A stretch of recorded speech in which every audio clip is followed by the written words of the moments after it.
At Thanksgiving, Dad asked if the $2,400 helped. I said, "What money?" The room went silent. Mom's pearls froze mid-touch. My $86,000 trust fund had been dressing my sister, not paying my tuition.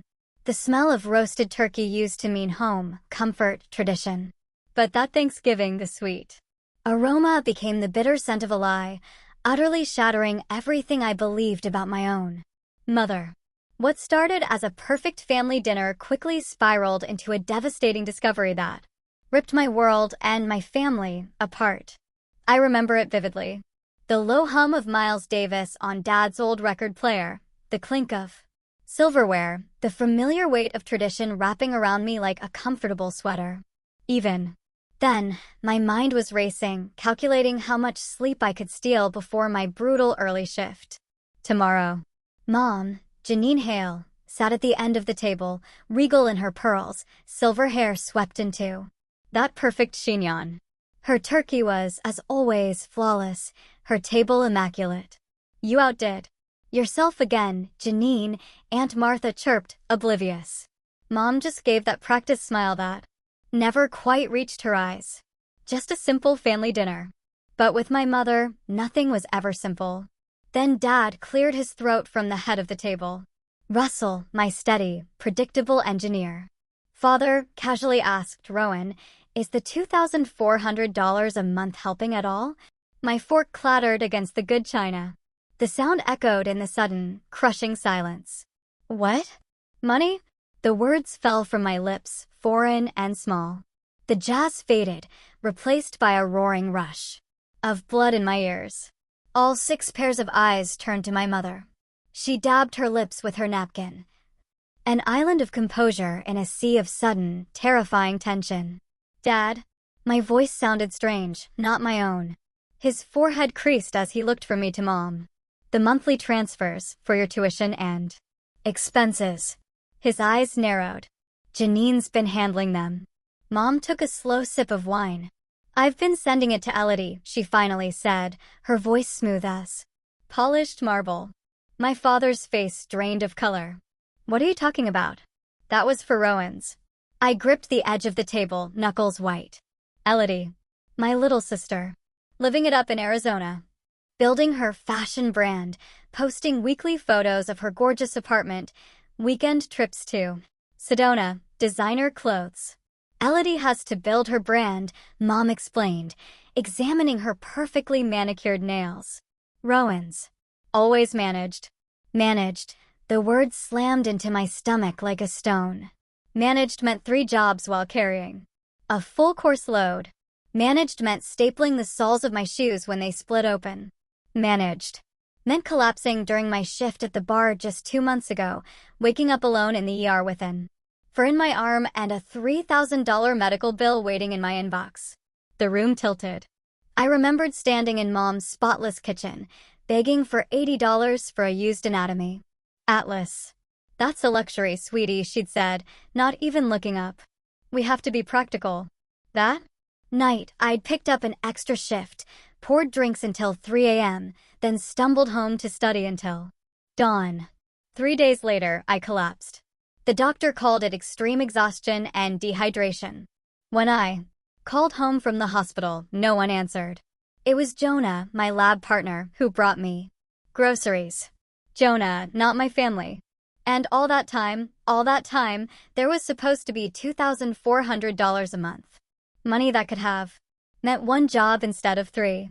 Money that could have meant actual sleep, proper meals, shoes. Without staples.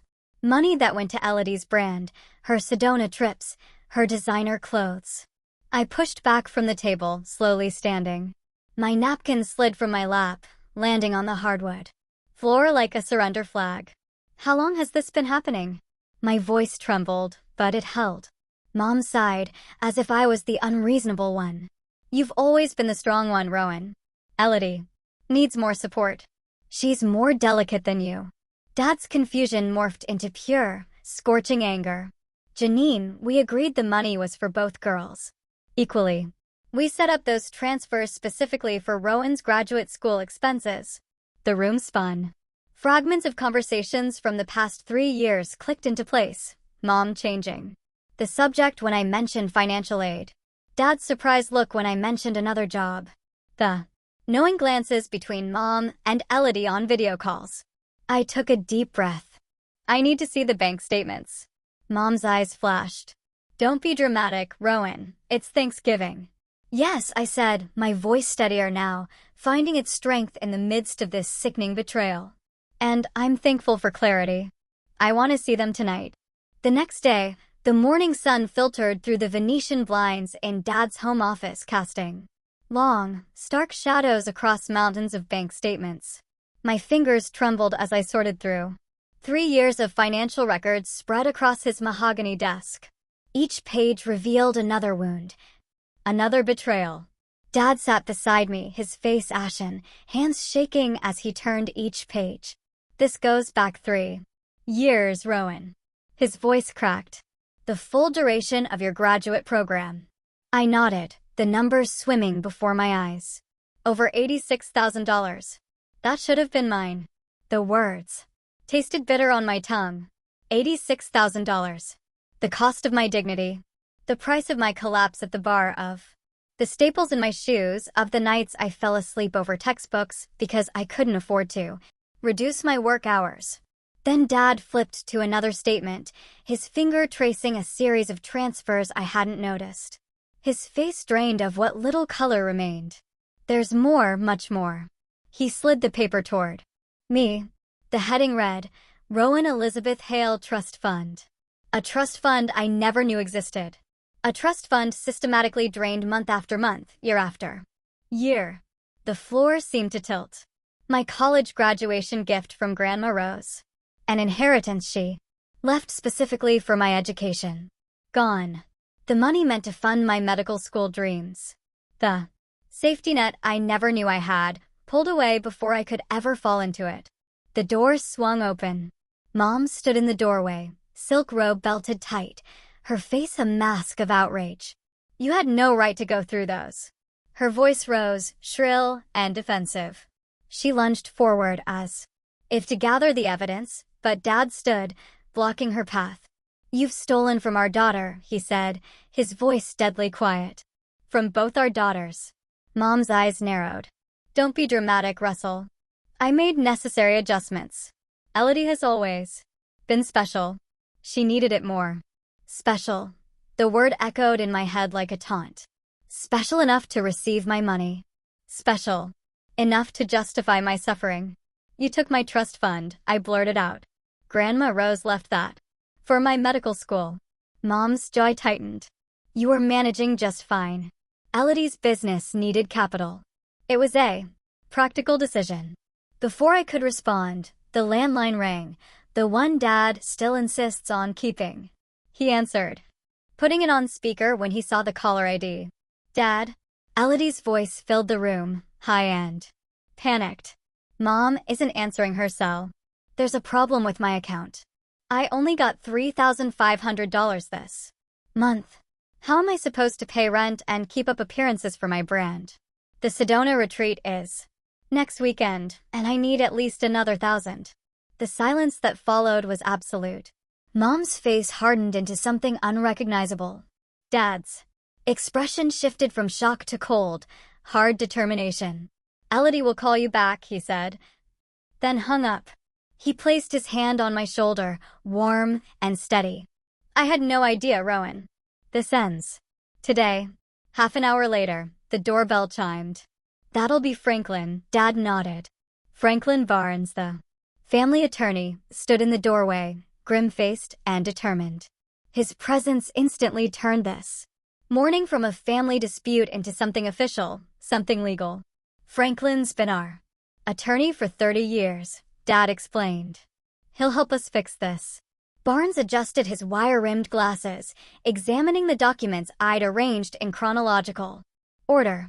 His frown deepened with each page. This is serious. There are legal implications here. Janine. My phone buzzed. A text from Jonah. Asterisk, how's it going? Whatever you need, I'm here. Asterisk, a simple message. that somehow steadied me in the hurricane of betrayals swirling around this room. Barnes drafted documents on his laptop. The printer whirred, spitting out papers that marked the beginning of consequences. "I'm implementing an immediate freeze on all accounts," he explained, passing papers to Dad. "And these are the initial documents for legal separation, Russell, as you requested." Mom's practiced composure crumbled.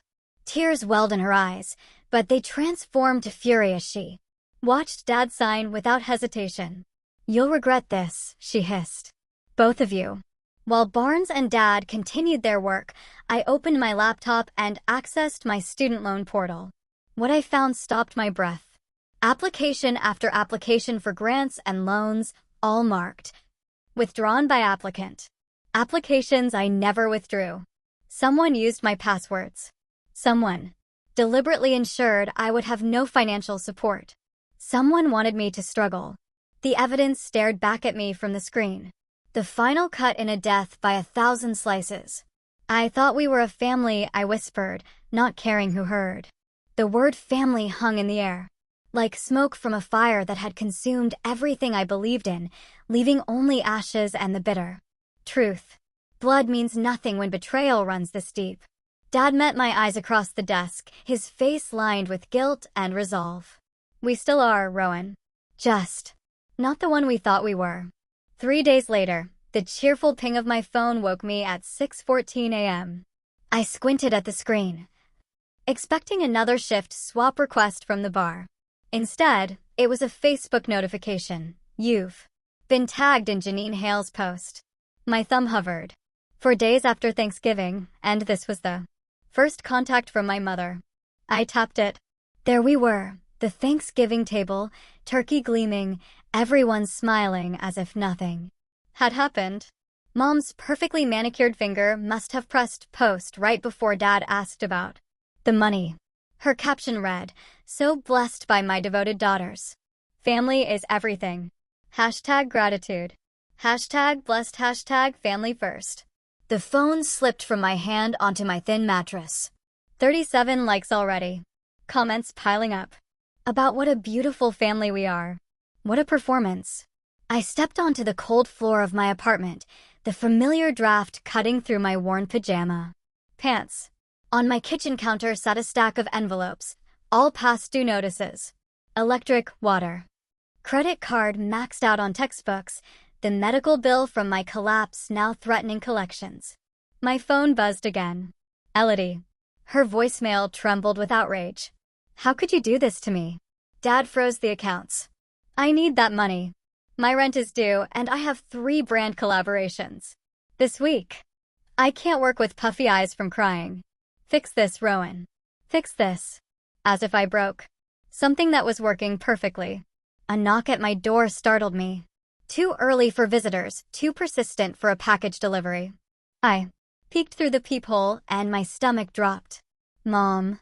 Pearl earrings catching the flickering hallway light, cashmere coat buttoned to perfection. "Rowan Elizabeth Hale, open this door." I considered pretending I wasn't home, but Mrs. Gertrude from across the hall had already spotted her, exclaiming loudly about such a lovely mother visiting. I opened the door just as Mom began, explaining to Mrs. Gertrude how worried she was about her troubled daughter. "Mom," I said, keeping my voice even. "This is a surprise." She swept past me, her eyes cataloging every flawed water stain on the ceiling, the mismatched furniture, the textbooks stacked as makeshift bookends. "We need to talk about what you've done," she said, setting her designer purse on my scratched coffee table. "Your father is being completely unreasonable, and now you've dragged Elodie into this mess." "I've dragged Elodie?" The words felt strange, foreign objects in my mouth. Mom paced the small room. "You've always been jealous of her success, but to manipulate your father. Like this." Manipulate? I was surprised by the calm in my voice. By asking about money that was supposed to be mine. That money was for family needs. I'm the mother. I decide what our family needs. And what the family needed was Elodie's designer wardrobe. Her eyes flashed. "You have no idea the pressure she's under. Building a brand requires investment. And medical school doesn't?" She waved her hand dismissively. You've always managed. That's what makes you different from your sister. You're stronger. Strong, the word that justified every burden they placed on my shoulders while cushioning Elodie from consequences. I'd believed it once. Wore it like a badge of honor. Mom continued pacing, her voice rising. A young couple passed in the hallway, slowing to listen. You're making a scene, I said quietly. I'm making a scene? You're the one destroying this family with your accusations and demands after everything we've done for you. The couple was definitely listening now. Perfect. Just what I needed. Before my afternoon shift at the lab. Please leave, I said, opening the door. I'm not going anywhere until you call your father and tell him this was all a misunderstanding. That's when my phone rang. An unfamiliar number with the university prefix. Excuse me, I said. Stepping into the bathroom, the only private space in my studio apartment. Miss Hale? This is Andrea Wexler from the Office of Financial Aid.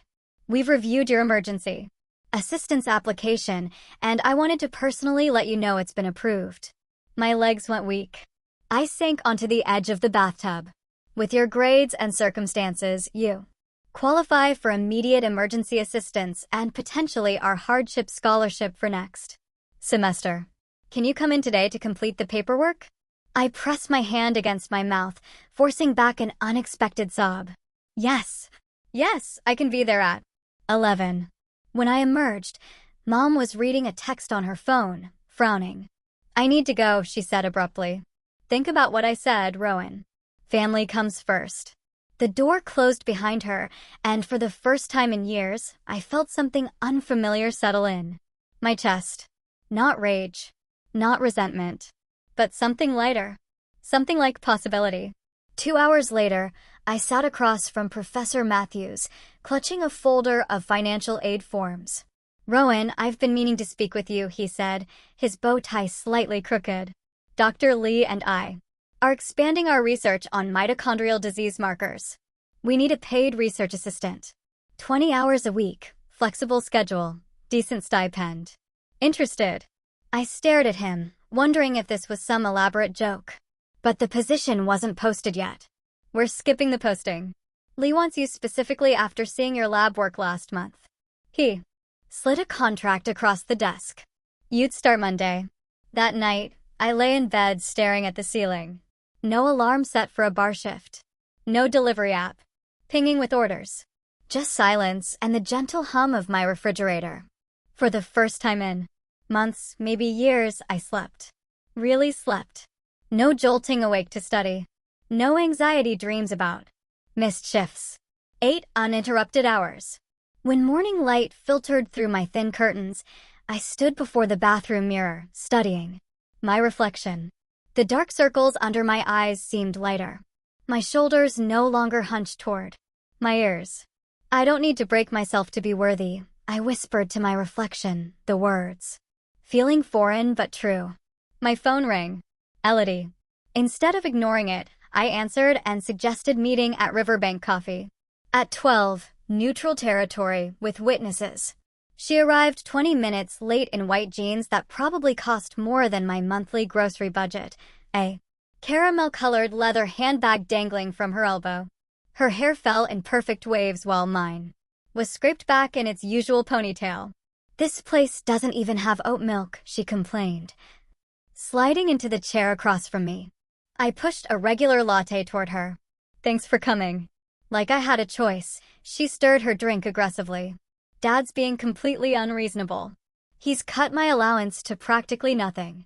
And now my landlord is threatening eviction. I took a slow sip of my coffee. Did you know? Know what? Did you know the money was meant for both of us? I kept my voice steady, my eyes on hers. She shifted in her seat. Mom said you didn't need it. That wasn't her decision to make. Or yours. You're just jealous, her voice rose slightly. You've always been jealous of me. My apartment, my connections, my life. I said nothing, just slid a folder across the table. What's this? She flipped it open, frowning at the hospital letterhead. My medical bills from when I collapsed at work 2 months ago. This is what managing looked like for me. 2 weeks later, The university counselor's office smelled like coffee and old books. Dr. Marion sat across from me, reading glasses perched on her nose, reviewing the documents spread across her desk. My bank statements, Dad's affidavit, medical records from my collapse. I've seen financial aid issues before, but this. She removed her glasses, pinching the bridge of her nose. Deliberate sabotage of your FAFSA applications. Diversion of over $86,000. And your mother listed as your financial supporter while you were working 3 jobs. I studied the edge of her desk, worn smooth by years of students leaning against it, probably in similar states of desperation. Your case for independent student status is solid, Rowan, Dr. Marion said, stamping a form with more force than necessary.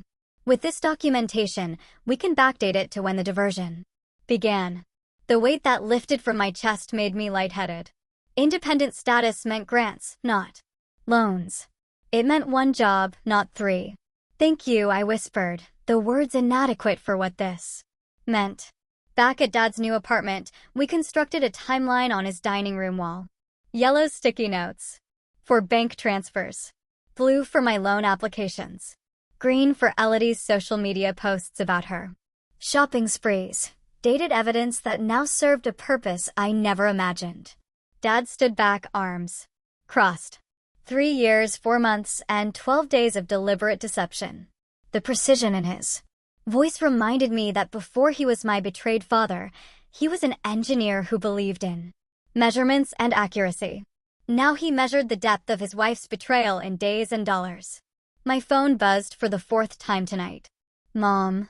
Her text swung between tearful pleas and vicious accusations. Your father is destroying our family and you're helping him. Why are you doing this to us? The us stung most. There was never an us that included me. Franklin Barnes arrived at 7, legal briefcase in hand. Dad's trusted attorney for 3 decades. Now felt like my advocate too. He spread documents across the table, the legal language turning our family tragedy into something almost clinical. We need to think bigger than just recovery, Barnes said, tapping a document outlining trust fund statutes. This is about protecting your future, not just reclaiming your past. Dad nodded, but I noticed his hand trembling as he signed another form. This wasn't just about money. For him, it was 35 years of marriage built on lies. The restraining order is temporary, Barnes explained, just enough to keep Janine from accessing any more funds or creating scenes at your workplace. A knock at the door made us all turn. Dad answered, then stepped back, surprise registering on his face. Elodie stood in the doorway, designer handbag clutched to her chest, eyes rimmed red. I need to stay here, she announced, stepping inside without waiting for an invitation. Mom's friends are asking questions. Someone at church mentioned a financial scandal. I can't handle it. Barnes raised an eyebrow at me. The timing was suspicious. Elodie appearing just as we reviewed the trust fund documentation. You can't stay here, I said, keeping my voice level. Not right now. Her face crumpled. But I'm your sister, where am I supposed to go? For the first time I noticed something beneath her perfect makeup, fear. The same fear I'd lived with for years, wondering how I'd make rent while buying textbooks. You have an apartment in Arizona, I reminded her. The one my money paid for. That's not fair. I didn't know. Didn't you? I opened my laptop, turned it toward her. Asterisk your rate. My professor review of Dr. Harrison. Anonymous, but the IP address matches Mom's home network. Posted the day after he offered me the research position, asterisk. Elodie's mouth opened, then closed. Mom said he was taking advantage of you. No, he was helping me. And you tried to ruin his reputation. My phone pinged with an email notification. The university scholarship committee. I scanned the message, then looked up, momentarily stunned. I got it, I said to no one in particular. Full academic scholarship based on my research proposal. Dad's face broke into the first genuine smile I'd seen in weeks. Barnes nodded approvingly. And Elodie. Elodie looked utterly lost, as though watching a play where everyone knew their lines except her. My phone pinged again. The university newspaper wants to feature my research project on cellular regeneration.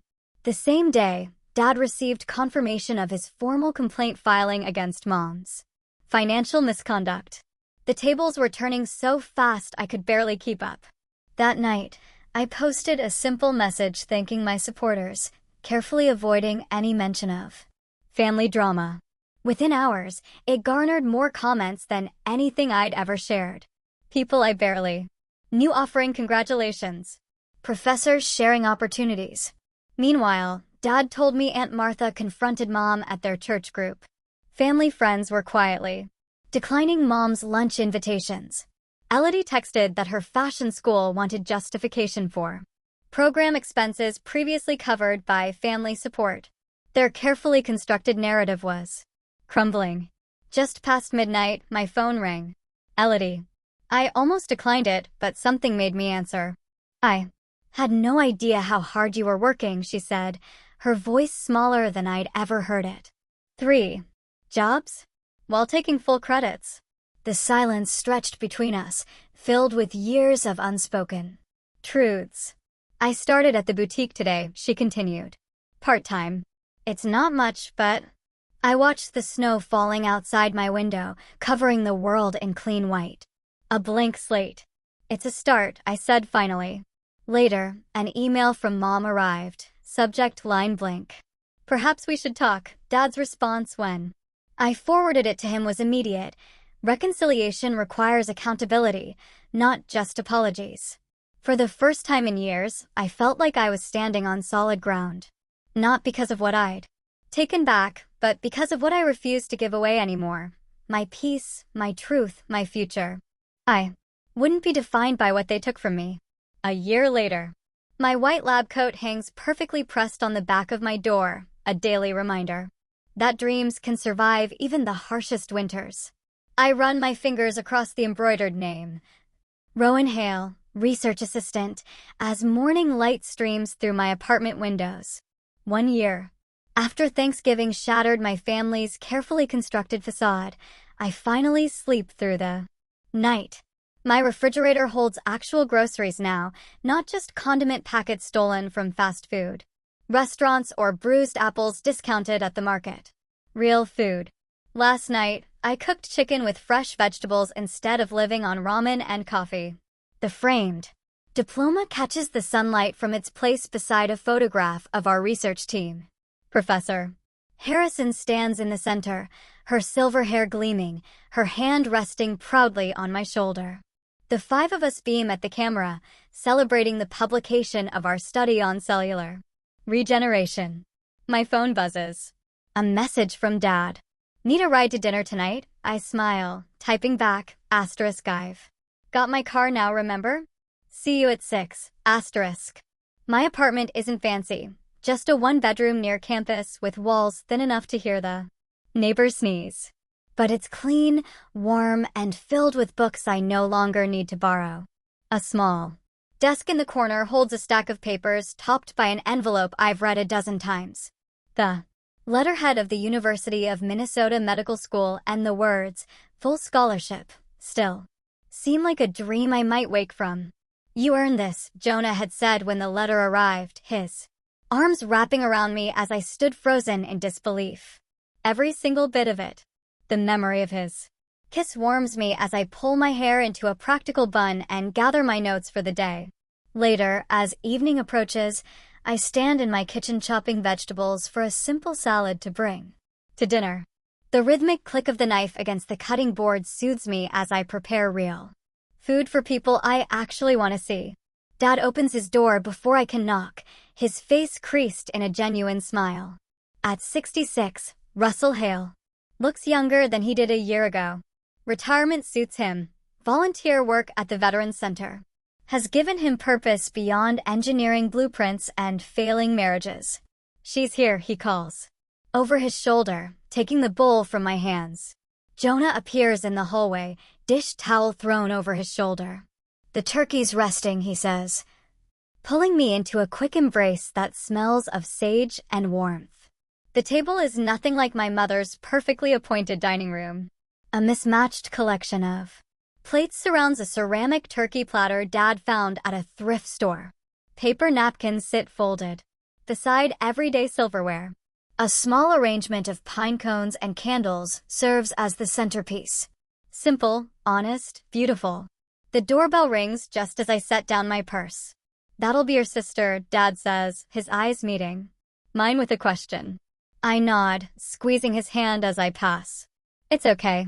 Elodie stands on the porch, holding a ceramic dish with oven-mitt hands. Her hair is pulled back in a practical ponytail, her face bare of the expensive makeup she once wouldn't leave home without. The designer clothes have been replaced by jeans and a sweater that looks handmade. "I brought sweet potatoes," she says, her voice catching slightly. "I made them myself, no personal chef this time." For a moment, we just look at each other. The sister who took, and the sister who was taken from. Then I step back, opening the door wider. "Come in, we've been waiting for you." Around the table, conversation flows without the artificial perfection of our childhood dinners. Dad carves the turkey with the same precision he once applied to engineering designs. Jonah's hand finds mine beneath the table, a warm anchor in this sea of change. "The community college program is actually really good," Elodie says, explaining her sustainable fashion courses. "I'm designing a line from repurposed materials, calling it Second Chances." The irony isn't lost on any of us. "Mom sent a Christmas card," Dad mentions carefully, glancing my way. "It's on the mantel if you want to see it." I nod, but don't rise to look. The stilted message inside represents Janine's tentative attempt at connection, not forgiveness sought or needed, but acknowledgement of reality. "It's enough for now. I'm establishing a small scholarship," I say, changing the subject. "For working students. Not much, but enough to prevent someone else from stapling their shoes together." Dad's eyes shine with tears as he raises his glass. "To seeing what matters," he says.